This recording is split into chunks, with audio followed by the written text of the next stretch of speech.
Thanks for that warm welcome. It's a few minutes after 4, so I think we might as well proceed, and then whoever straggles in, straggles in. So my name's Evan Gregory, and I'm from the class of 2001. Raise your hand if you're not from the class of 2001.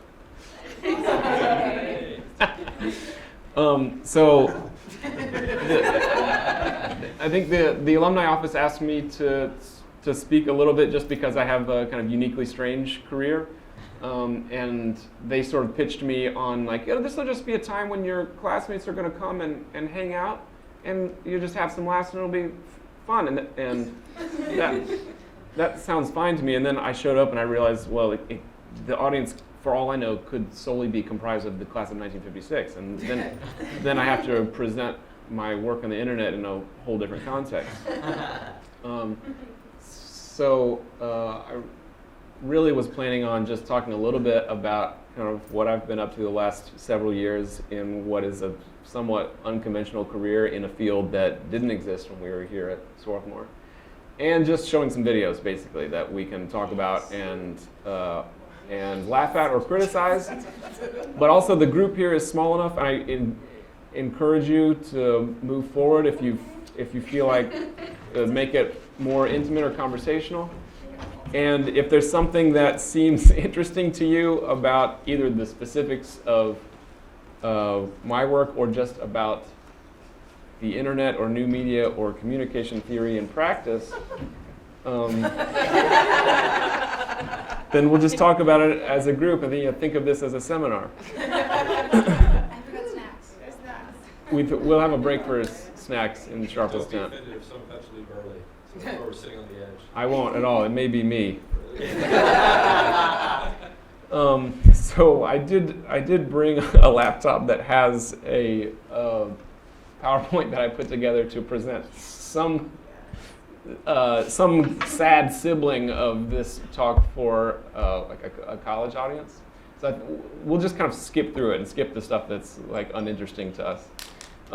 But maybe most people here kind of are familiar with my work at the highest level. I work with my wife Sarah and my 2 brothers Andrew and Michael, and our primary business is making YouTube videos, and we're mostly known for a series called Auto-Tune the News or Songify the News, in which we create songs or musical collages out of stuff that was never intended to be a song. So we'll just take a look, but that has grown over from its genesis in, say, 2008, 2009, like very early days on YouTube, to be a career for us where we still make all of those videos because it's fun for us and our audience kind of asks us for it.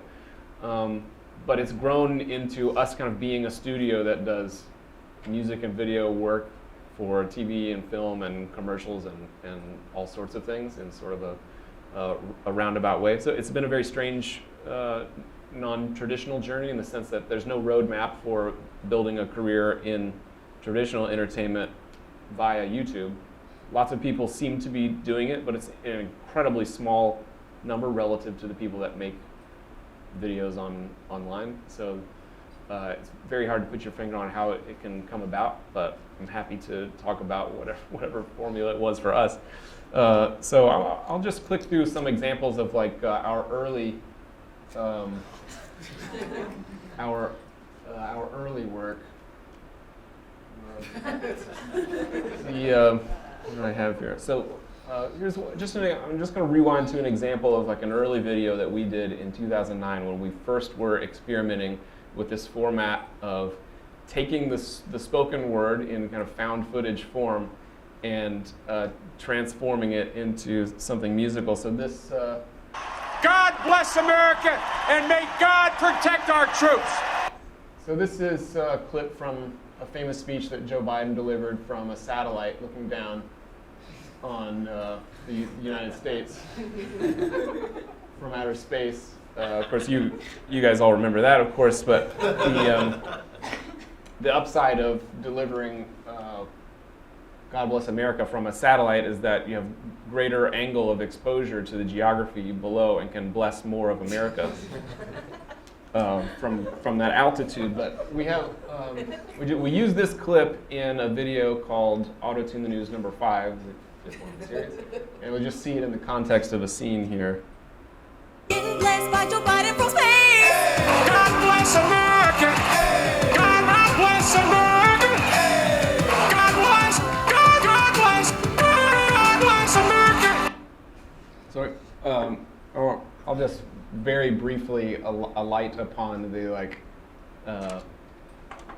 technological or like visual effects side of what's going on here. Come on in and join the squad. I'm happy to talk about this at like any length that anyone has questions, but it's somewhat obvious that we're using technology that's intended for the recording industry to say massage or tweak vocal performances or instruments and make them sound better, and we're using that in sort of like an unintended drastic way to sculpt unpitched sound into pitched music.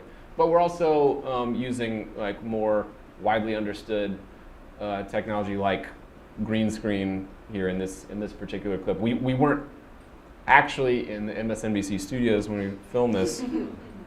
I'm going to show I think I have an example of this is my motivational part.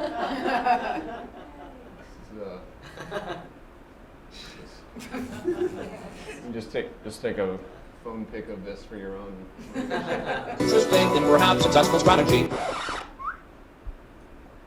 This is when we created a poker table at Fox. Win for the presidency.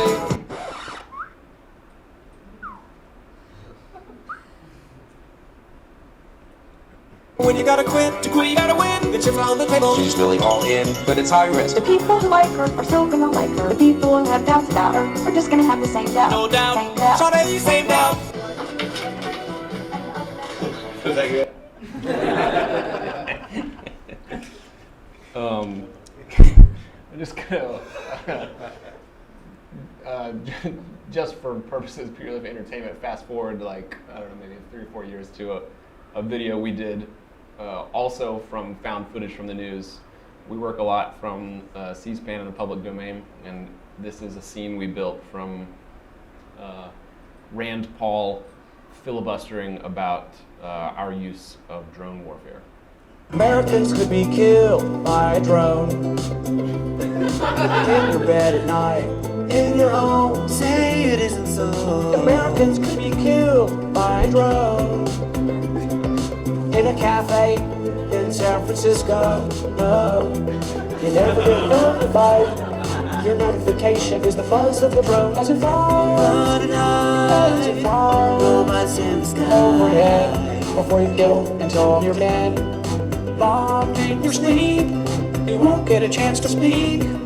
Calm down, Senator. To somehow say we would kill people in cafes is simply false. Yes, sir. It is simply false. We don't want to blow up the cafe. Hey, I'm not that bad. Please don't kill me. He will not kill you. Are you gonna drop a missile on Jane Fonda? No, he will not bomb Jane Fonda. Americans will be killed by a drone. Calm down, sir. Flying robots in your bed at night. In your home. Calm down. Your home. Calm down. Your home. Calm down. Your home. Your home. Your home. The chair now announces a 2-minute chocolate break.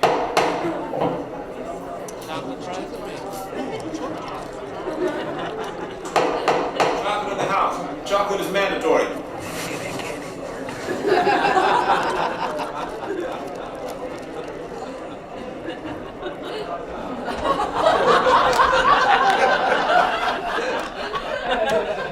Oh, it's so dumb. Okay, what was I going to talk about? I think I'm going to touch on the video that we did. It's now maybe 5 years in the rearview mirror. The video that for us is the most viewed thing that we've ever done is a song. Hey guys. There's not too many seats. So the video that we've done that is the most viewed all time is a tune called the Bed Intruder song that we made about 5 years ago from a local news report, and was both notable for us in terms of being like the biggest thing we'd ever done, but also culturally interesting from the standpoint of being the first song that crossed over from originating on YouTube to kind of mainstream success and became like a Billboard Hot 100 hit. But was also just like a really interesting piece of like the first time that the wider culture or people across the country had seen like a viral phenomenon that like it felt like everybody had seen, and it crossed over from just being a YouTube phenomenon to something of a cultural phenomenon. I think I have a clip. He's climbing your windows, he's snatching your people up, trying to rape them, so y'all need to hide your kids, hide your wife, hide your kids, hide your wife, hide your kids, hide your wife, and hide your husband, cause they're raping everybody out here. You don't have to come and confess, we're looking for you, we gon' find you, we gon' find you, so you can run and tell that, run and tell that, run and tell that, oh boy, oh boy. So it's like, there's a lot to say about the Bed Intruder song because of just what a huge video it was at the time. It's also complicated because this was like a news report in which like an attack had taken place, and you know why was the original video going viral? Why was that original interview going viral? I submit that people who even thought that they understood why it was going viral, because it's funny and they're laughing at Antoine Dodson, didn't even completely understand their own intent and the factors that were at play.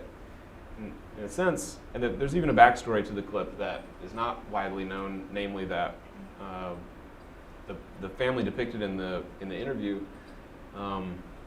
was not receiving help from law enforcement, so it wasn't sort of like just a random ad hoc news report that came off the police blotter, but instead was a request by the family calling the news station saying, we need to get attention on this case or we won't get any attention from law enforcement.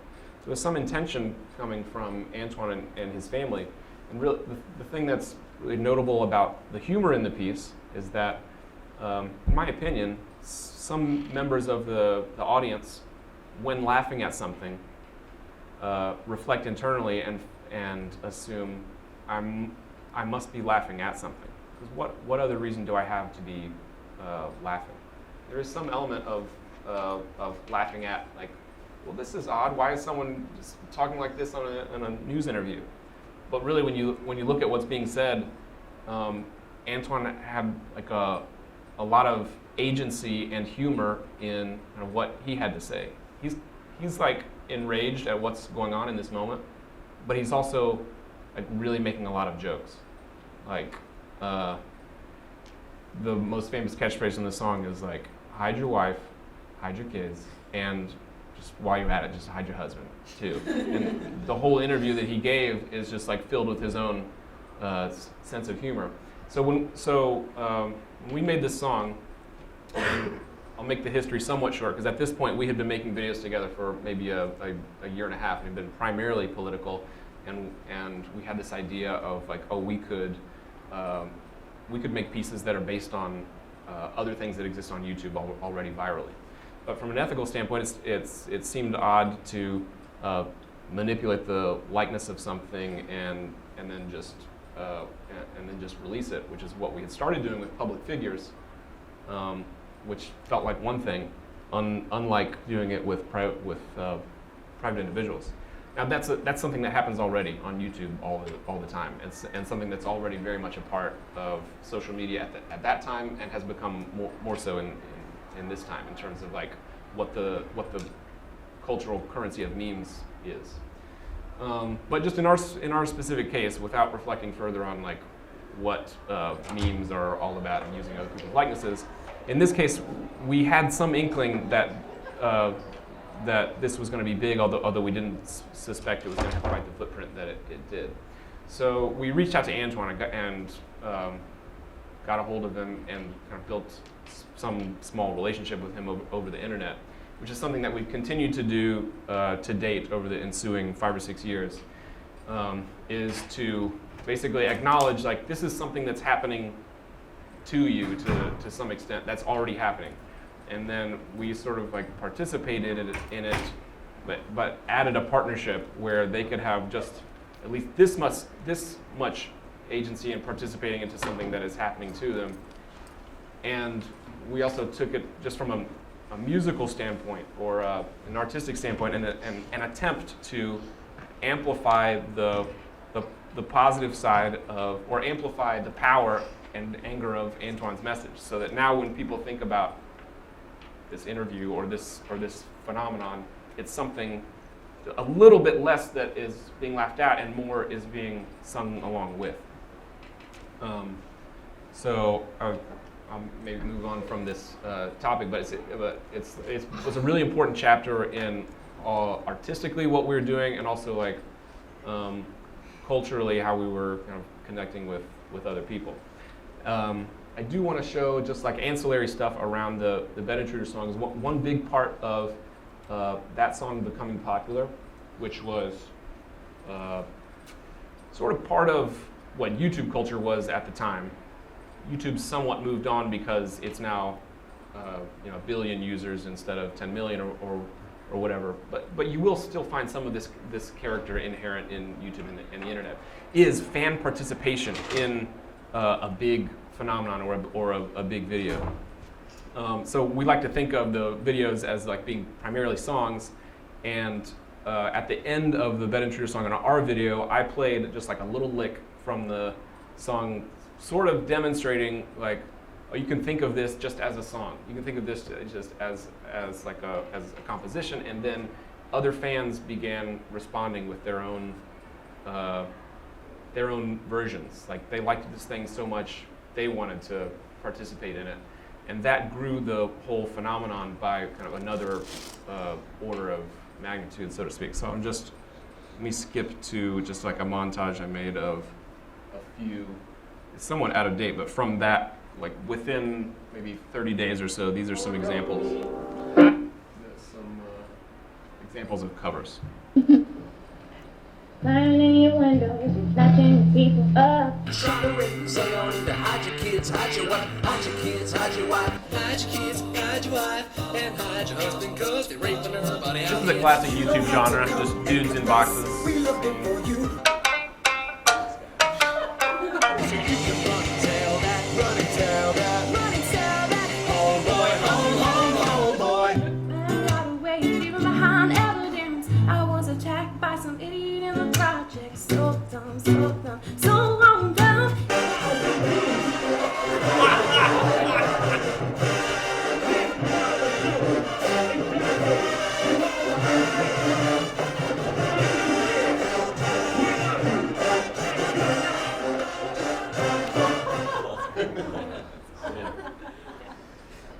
When that dude starts doing push-ups, I just get so hyped. And a couple other kind of more recent examples that I wanted to talk about. I guess so. One key aspect of like what we're doing or what we're still doing was the novelty of it. And there's like a point in which people were all seeing this idea, this like concept of a remix, or the like using of found footage to make this totally different thing. People were seeing that for the first time in like sometime between 2009 and 2012, and now it's become like a somewhat more familiar part of like internet culture that we happen to be kind of on the forefront of. But and now we've broadened into like doing this plus five other things. But there was a period of time somewhere around 2011 or 2012 or whatever it was, where it's like we enjoyed a particular popularity because everyone was discovering for the first time.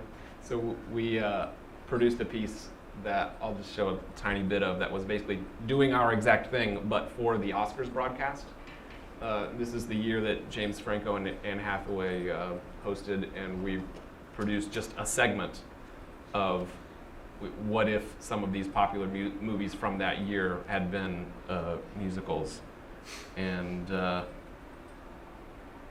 may not be able to share this publicly beyond this room because the Oscars owns it, but yeah. At least play it. Once it. Whoops.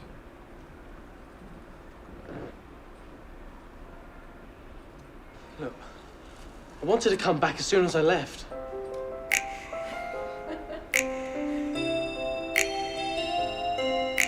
This ball of light, this tiny ball of light, floated to my chest, floated through me right here. I heard a voice whisper my name. What exactly did I say in there? Ask. Hey. I say hey, Hey. you say hey, Hey, hey, hey. you say hey, hey. You're my light, you're my tiny ball of light.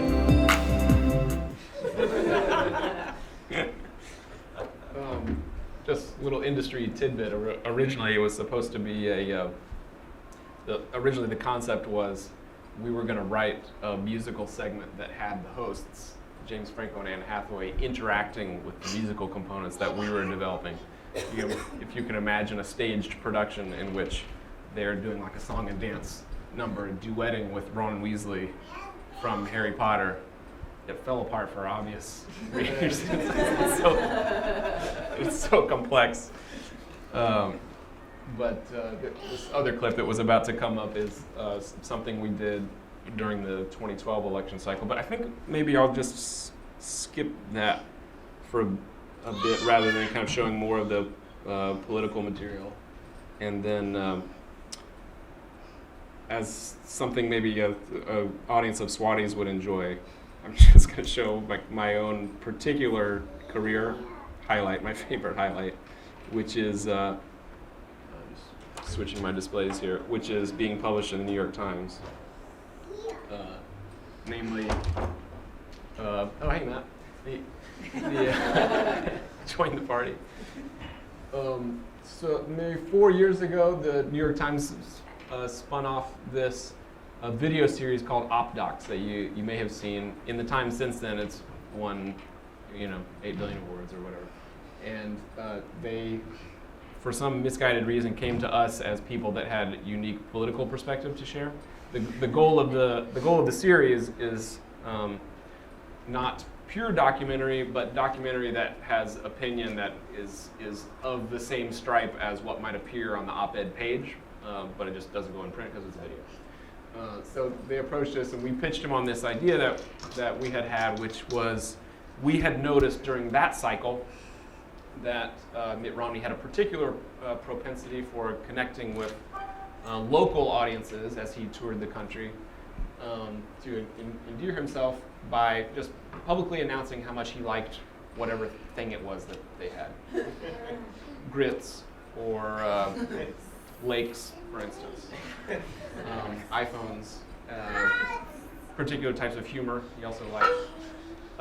So we just thought it was so interesting, and our particular medium is song, so we decided we're going to catalog all the instances of this we can find. We're going to put it together into one long song. We're going to use hip hop to kind of drive the collage, and the New York Times published it as an opinion piece. There's a whole. I won't bore you with it right now, but they require that you publish a director's statement to accompany your video, which is the strangest thing to ever have to write. But we'll just screen Mitt likes music.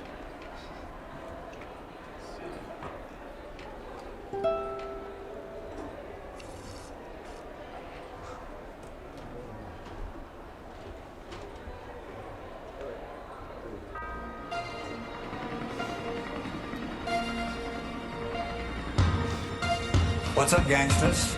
It's the MI Double Tizzle.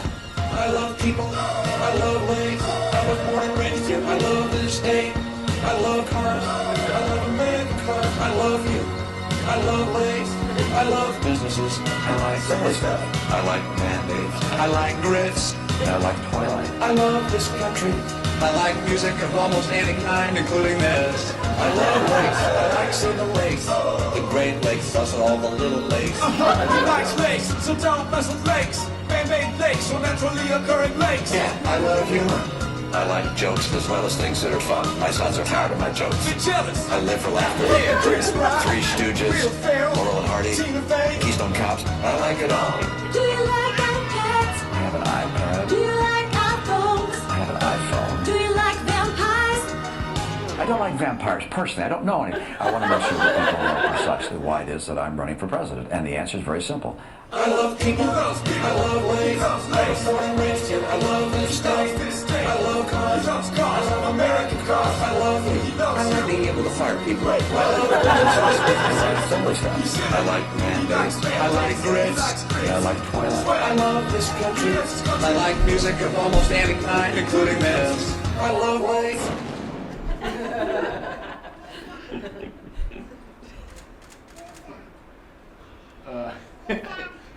It's an informative disclaimer there. So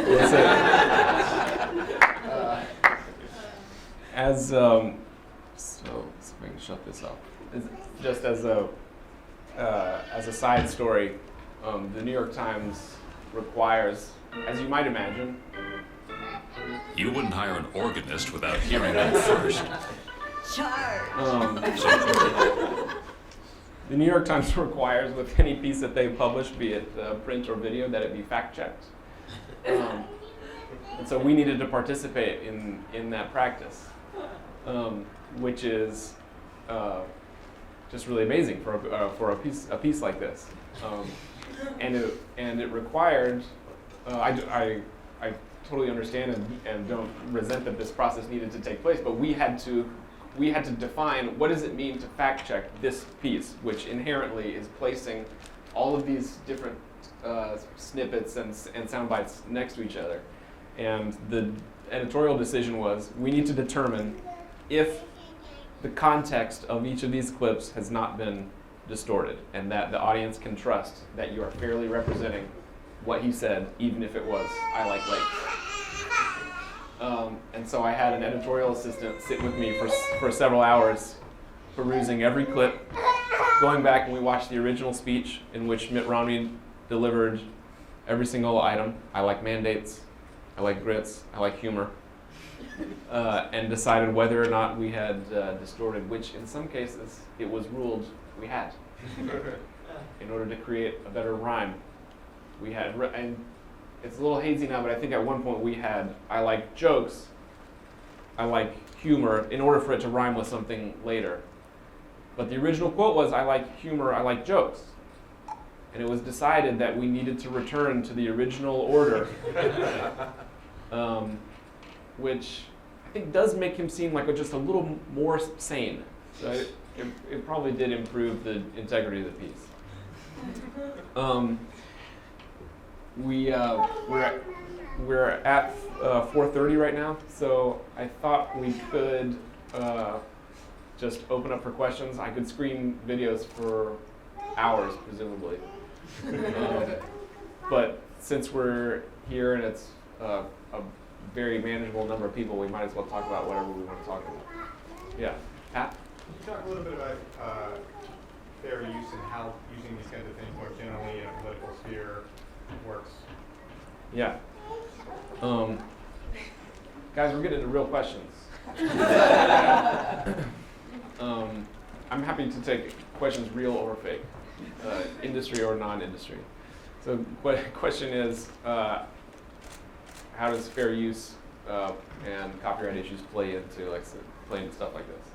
And the shortest possible answer is that it's incredibly complicated. So fair use is a term that you may have heard about instances in which you can use other people's copyrighted material for your own work. And it's often used either out of context or incorrectly, because on YouTube there's all sorts of appropriation of other people's material to review it, to talk about it, to steal it, to whatever. One of my favorite YouTube phenomena is when there's just blatantly a stolen video. Some everyman user has just uploaded a famous music video or something, and then below it in the description it will say, "No copyright infringement intended."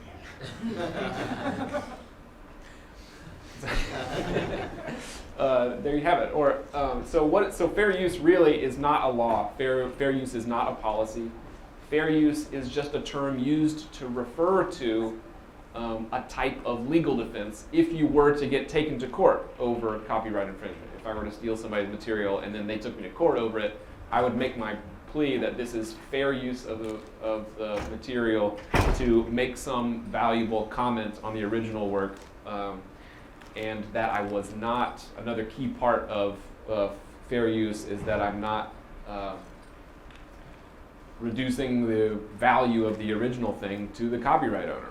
If I just copy a big chunk of his movie and I put up a video of me reviewing it, that really plausibly could reduce viewership of his movie, and no matter how valuable my commentary is, I don't have a good fair use argument for usage. Now, with respect to, so that's a whole like 5-hour seminar, you know, that you guys should all attend if you care about it, but with respect to our work, we have a very strong leg to stand on when it comes to all of the political material, and there's a lot of commentary to be made there. No one's ever come after us. We go out of our way to use a lot of public domain stuff already, stuff from C-SPAN, but we do use stuff that belongs to cable news networks and the major networks.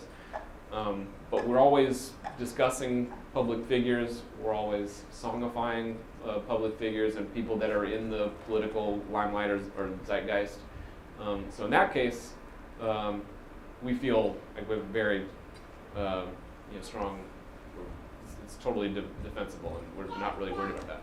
Now, with other stuff that we do, where we're making a song out of like a private citizen as a viral video, that's a case where for years now we've tried to make a practice of, like, before we go public with a piece, we might work on it in private in the hopes that we get in touch with them, but we wouldn't go public with a piece until we have some like relationship with this person, or have at least some verbal agreement, if not like an official license or something like that. And that's like both a lesson that we've learned and also just a super legal, like ethical position that we have about how to proceed in those situations.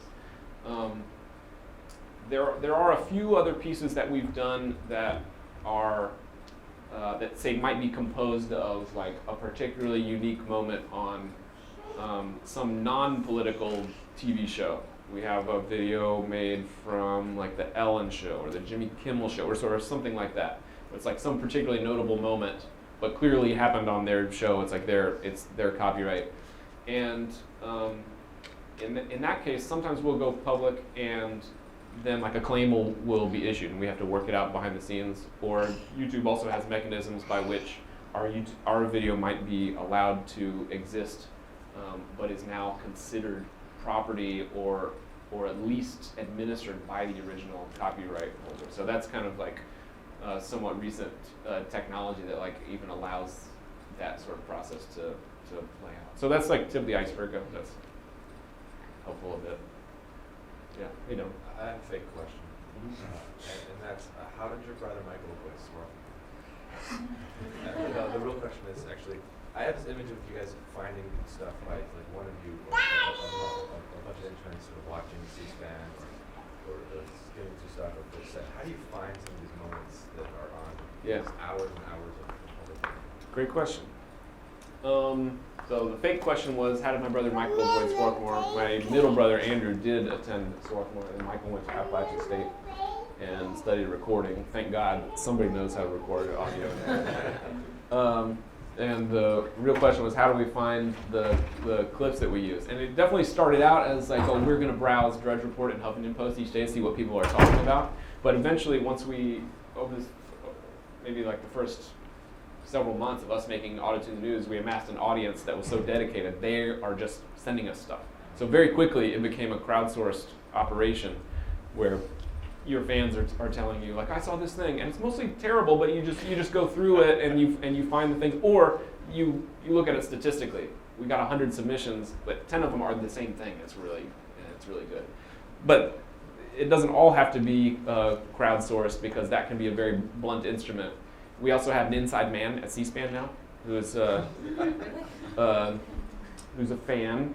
I don't really want to share his name and out him really, but he emails us with like the hottest stuff that's like making the rounds around the C-SPAN cubicles, like the stuff they're talking about, you know, the chocolate breaks, those sort of moments, you know. Like at the time, everybody's talking about the Rand Paul filibuster from like a political standpoint. Very few people were probably watching the whole thing. They're writing about the impact of it, the import of this filibuster, what does it mean for our political situation? How many people were really watching the whole thing? Very few. But the guys at C-SPAN, like, they saw the chocolate break. They let us know. So that's key. It's like you want to have your broad base of fan support, but you also got to have your inside men, your industrial espionage, so to speak. And then we still do our own. We still like look for our own stuff. Say we just a few days ago released a piece called "Donald Trump Goes Hard," and that's primarily driven by him doing an interview with Megyn Kelly that was widely publicized. And well, I'll just play it. So the source was primarily that interview, which we knew in advance was going to happen, so we could prepare for it somewhat. But then when the piece began taking shape, then we would do like a really focused search for like, oh, we need this ancillary material that is like really going to complete it and add to the overall recipe. How do you prepare in advance for a video that has not yet occurred? Good question. So how do you prepare in advance for a video that has not yet occurred? This is something that we did a lot of, just by way of example, in 2012, we were like really involved in releasing videos during the political cycle in the run-up to the election, and we plan to do the same thing this year, and we're very excited about it. So when it comes time for the presidential debates, there's four of them in October, 3 presidential, 1 vice presidential. And so we made a commitment to our fans. We're going to make a video of each of these debates to like encapsulate it and commemorate it. We're going to release it the next day. And so that like builds anticipation where people want to come see like what is this thing going to be. So how do you prepare for that? Well, the secret to the presidential debates is that they're highly predictable. You know absolutely what everyone's position on the issues is going to be. The only thing you're hoping for as a pundit is like a gaffe or something, or like did somebody seem nervous? Like that's the stuff that they're talking about. Did they get any like real jabs in? You're not really discovering policy positions at that time. So we pre-wrote all of this material about like what are the questions going to be.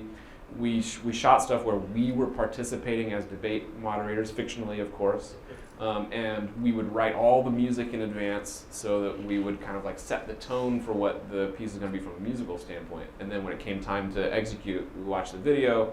Then you only have this one piece that you're doing. You're one aspect of the piece that you're composing. You're not doing the whole thing from scratch. So then you work all night on just that one piece of it. So anyway, in preparing for the Donald Trump interview, it was somewhat less rigorous because we knew it was going to be a softer network interview. But we composed some of the music in advance and worked on some of the musical ideas. So we don't have to watch this whole thing. Let's turn the screen back on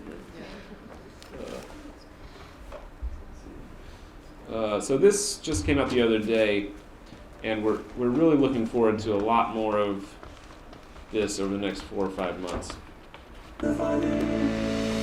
Thank you for sitting down with me. Were you ever bullied? No, I wasn't. Has it happened that somebody has done something to you to wound you? I try and unwound myself.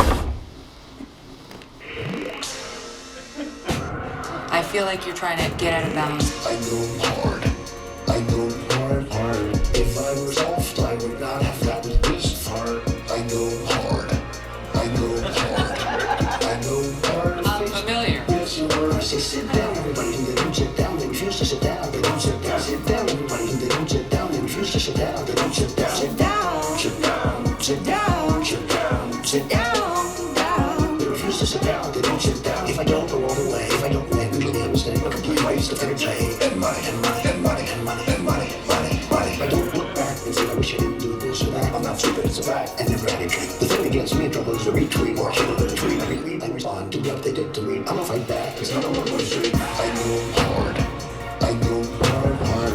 If I was soft, I would not have gotten this far. I go hard. I go hard. I go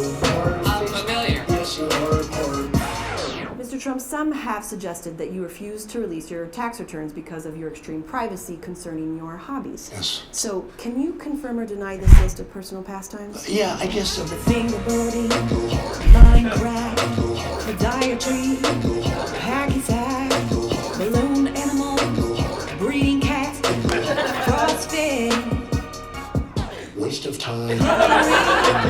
doing Zumba, water polo, playing tuba, spray tan, driving Uber, putting together a bed frame from IKEA, Waste of time. while you're sequencing the entire human genome. Waste of time. Cytosine, Waste of time. guanine, Waste of time. adenine, Waste of time. thymine, Waste of time. all it means. Waste of time. Well, yo ho! It's gonna be a throwdown in November. Anyway, so what the heck were we talking about? We were talking about how do we find this stuff. So this is a particular example of like we knew about a particular event that we wanted to produce a video from, and so we kind of worked to lead up to that event and then produce something in like a couple days afterwards. As long as we're watching this, we'll just watch. If every moment of your life is on display, This is you saw my wife interview Donald Trump. This is just a little behind the scenes. keep your business. Mr. Trump, thanks for sitting down with me. You've just defeated 57 candidates for the Republican nomination, yet there are those who say they will never vote for you. How do you plan on unifying the party?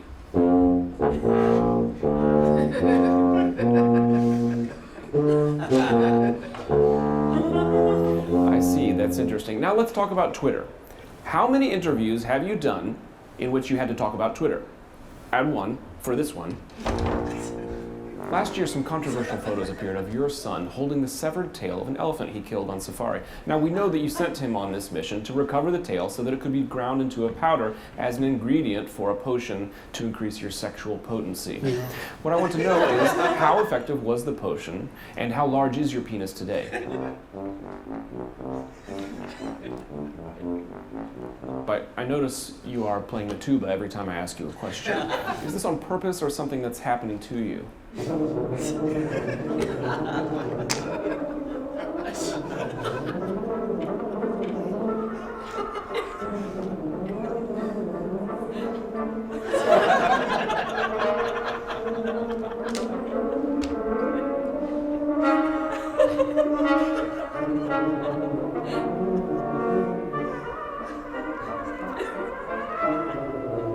Mr. Trump, my wife hacked into my phone by borrowing it and looking at my texts. Can you get it back for me? I can say this. It would be something I could certainly think about, and, you know. Oh boy. Okay, next question. Okay, so this is a little bit earlier, but just curious at this stage, and I don't know, maybe it's not even changed, but what is your team's purpose at this point? What is that impact that you aim to have? Yeah, great question.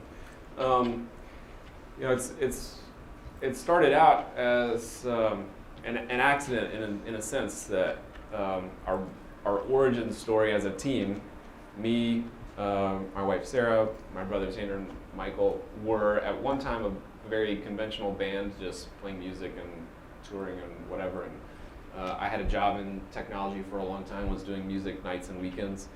And we kind of stumbled upon this niche just experimenting with music and video at home, and it became a way to just explore our own penchant for comedy. And this is like a fun way we can both make jokes, and also it was kind of a fun new experiment in songwriting, just for people that were into the songwriting and composing side of things. This was like a new challenge in like ways to make stuff. And then we kind of by accident stumbled into having an audience. And we've always had an appetite for like politics and the news, and then applying like a sense of humor to that. So it sort of like accidentally became what it is without having set out to be like, oh, we're going to be political pundits. And in no way are we like, you know, the richest source of commentary and punditry out there, but there is some component of our audience that is always like, oh, so glad you guys making more videos this year. I get all my news from you. So in a sense, our like very zoomed out purpose has been to like kind of be in entertainment and make whatever stories and stuff that interest us. And you know, we hope to do a lot more even than we've already done. And over time, our quote unquote studio has grown to be music for TV, film, commercials. We get songs placed elsewhere, and we do music videos for other artists. And then we also do this. Like YouTube is probably for the foreseeable future going to be the most important, even if it's not, say, the majority of our business. It's the most important part of our business because that's how people know us. That's how people find us. So, you know, what do we hope to do? Just make more and bigger stuff. But with respect to like a lot of the political stuff and the viral videos that we looked at today, like what is our hope and our aim? Well, this year we hope to just be a little bit of a prick in the cycle from now to November. I think there's a lot of fun to be had. Both comments to be made on all sorts of, not just the candidates, but the political personalities that surround the cycle. There's a lot to be said there, and I think we're going to try to say some of it. And then with viral videos, kind of what happened 3 or 4 years ago is it kind of became part of the lingua franca of the internet, that like when something is popular, then all of these other things get created that use it and touch it and manipulated it, and we were like an important part of that aspect of culture kind of originating. Like that was our niche that we became known for and kind of helped create. So now we kind of we still do that, and it's grown somewhat. That just by way of example, other YouTubers might or like prominent social media entertainers or whatever might come to us and say like, man, you guys have been around like since before I started, and I always loved this song that you did, or these 1, 2, 3 videos that you released. Maybe we could do something together. So one thing that we've done over the last couple of years as sort of like a late chapter to being old YouTubers at this point is like produce songs for other like big entertainers that can become like their own theme song. And it's like it's mutually beneficial because it's something that their fans can enjoy and play as if it's like a top 40 single, but it's a piece of adoration of like their favorite personality. If you're a fan that loves this one person, to have like a song or a piece of media that like takes them and distills them and amplifies them and their personality is like a great thing to have. And then the benefit to us is that this person, say for example, we did a piece like this for PewDiePie, who's the #1 YouTuber in the world. He gets to play the song for his fans, who 90% of which might not know us, and just say, you gotta check these guys out. And that's an enormous upside, even if the dollar amount is zero. To be introduced to a larger audience is like the best thing you could hope for. That sort of answered it, I don't know. Yeah. I think you sort of alluded to this earlier, but just want to hear your thoughts. So, and this is partially a question about my own perception of the internet versus what's actually out there, but it seemed like in 2009, 2012 or so, virality was sort of a big thing. Every 3 months there was a David with Dentist or Double Rainbow or something that I felt like everyone was talking about. And since then I feel like there's just more videos and there's less singular sensations as there used to be. Is that my perception, or do you see that as well? Yeah, that's a great question. Like, what does it mean to like go viral, and is it the same now as it was 5 years ago? I think it's quite different. Part of that is, say, YouTube and Facebook are the primary engines on the internet by which you discover things like this, and part of it is order of magnitude. The size of YouTube in 2010, it was the largest place to host video and discover video on the internet at the time. It still is that, but like I said earlier, instead of 10 million users, it's 1 billion. So referring to YouTube as a single place or a single community is a little bit of a folly in the sense that it's grown to be, if YouTube was 10 million people, well now there are 100 YouTubes within it, where each is its own community. It can house all these different genres that can operate entirely independently, where the people that want to watch one type of entertainment never have to interact with the other parts, and things can go viral within a single community to the same magnitude that something might have gone viral in 2010 but have been seen by the whole country at that time. I don't know if that makes any sense. The term going viral is somewhat misused, and say if you're watching the Today Show, the segment will always be presented as like, well, now we're going to watch a video that's like, oh, it's going viral. and what that means to the host of the Today Show is that they found it on the internet. That anything that is on the internet is referred to as viral, where a mistake that's often made is that a video that has 2 million views, wow, video went viral. Well, what is the term going viral originated from epidemiology, obviously. If the creator of a YouTube video with 2 million views has 2 million fans, that video didn't go viral. It was seen by an audience, the same way that an audience might tune into a TV show. If a creator with no fans got seen 2 million times, or a creator with 2 million fans got seen 100 million times, those are cases where something was captured in that video that people couldn't not talk about, and you're thinking about it all day, and you're like, well, man, did you see the one with the thing? And the word of mouth, like passing of stuff, just somewhat facilitated by Facebook and Twitter. Like that's going viral. But I absolutely have perceived it to have changed over the last 5 years, based on the size of the internet, which is also too blunt a term really to use for this, because the internet is everything, or every enterprise in the country has a footprint on the internet. I will say, just as a last note, there are still some phenomena that like transcend a single community or a single vertical within the internet and are seen widely. The most recent example of which is from about 2 weeks ago. There was a Facebook Live post of a woman enjoying a purchase of a Chewbacca mask. The video couldn't be simpler. It could not be simpler of a woman who thought that she's just posting for her own friends on Facebook, presumably a few hundred people. She had just bought for her son a mask that looks like Chewbacca from Star Wars, and when you put it on and you move your own jaw, then the jaw of the thing opens and makes the Chewbacca sound. And so she just filmed herself and just had a great time and laughed. Just laughed a lot. And it's just so genuine. So this post was seen more times than any Facebook post in history, and it's around 150 million times. That's fairly universal.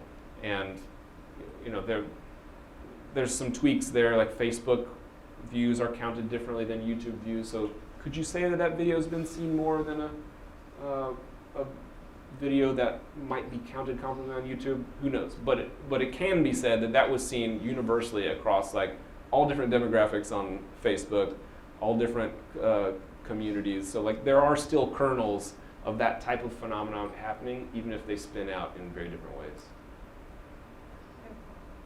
Yeah. This is sort of like on the question that he asked, what your intentions are. I think that with what we were talking about before with like Antoine, and also this year with the fire video, sort of like the sense of how you're grappling with realizing that you have like a certain amount of social like responsibility influence, like social influence in terms of being able to actually help people, and also like whether or not you're feeling like more pressure in terms of social responsibility, right? Like so much has been made this year with like Amy Goodman and stuff talking about like how much attention is being given to Trump.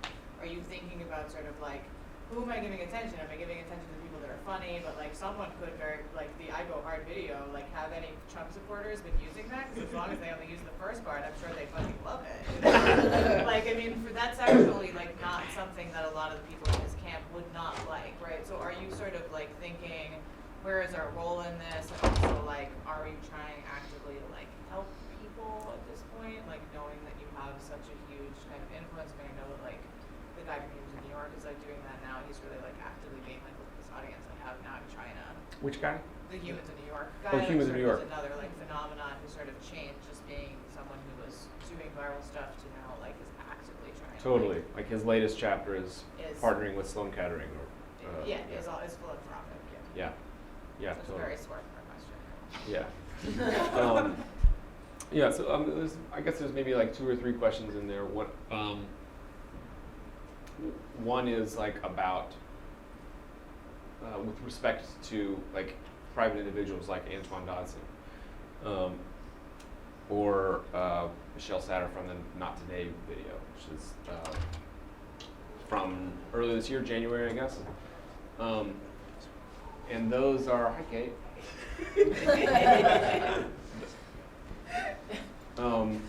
Those are really good. Those are both like really similar examples that I talked about a bit, where like this is a phenomenon that's like happening to somebody, and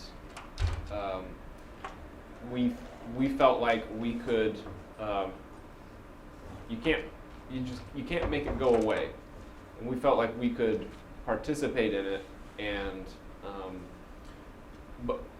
both give this person a way to like access the phenomenon that's already happening and possibly financially benefit. If we make money off of a song like that, we usually just go 50-50 and just start sending them royalty checks to put it baldly. So to participate in that, as opposed to the alternative is like, okay, this news interview happened and now, okay, it's gone viral online, I have no control over it, and now people know me for this thing.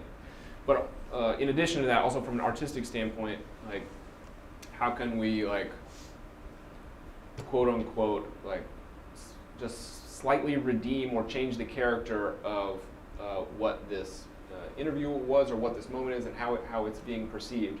If we can like capture the part of that. So for example, I already talked about Bed Intruder songs. So for this song called Not Today, it's like there was an apartment that caught on fire. This interview by a woman named Michelle was delivered where, the essential line is like, they're not gonna be caught on fire, not today. And just like distilling that into like a singable refrain that like is something that like a listener could take and like apply to their own life in like some other situation, makes Michelle now a more sympathetic character, like someone that you like can identify with a little bit, rather than saying like, well, this person's acting dumb. That's why this is funny, right? Because it's like it's tough to put your finger on even why a person might be laughing at a video that was like shared to them in their Facebook feed. So there's more to be said there, but that's unpacking a little bit the thing about like what happens when a private citizen is like going viral. Now, it's almost like a totally separate question to tackle about the like political cycle, where we have a sizable audience that expects some amount of political satire from us, especially during a year where politics is in the forefront of everyone's mind. Now, don't let Donald Trump goes hard speak as the be-all, end-all of what we're going to have to say this year. But we do actually try to strike a balance where there's a lot of things just specifically about Donald Trump, but also about media in general, that we would like to showcase and prick a bit. But our particular brand of political satire is almost never highly direct and pointed, where we would say like, Donald Trump, he is dumb, like MSNBC, they did a dumb thing or whatever, but more to let them speak for themselves and amplify it a bit, and then possibly on occasion we'll step in and we'll pose questions to like highlight the strange things that are being said. So in Donald Trump Goes Hard, I think we did that in a very soft way. But you're right that totally like Trump 2016 Facebook group. You could see what could totally take like a 20-second clip of just like Donald Trump going hard. Now I don't, as a person who doesn't personally support Donald Trump, I don't necessarily have a problem with that because that is not a clip that is going to persuade non-Trump voters to vote Trump. so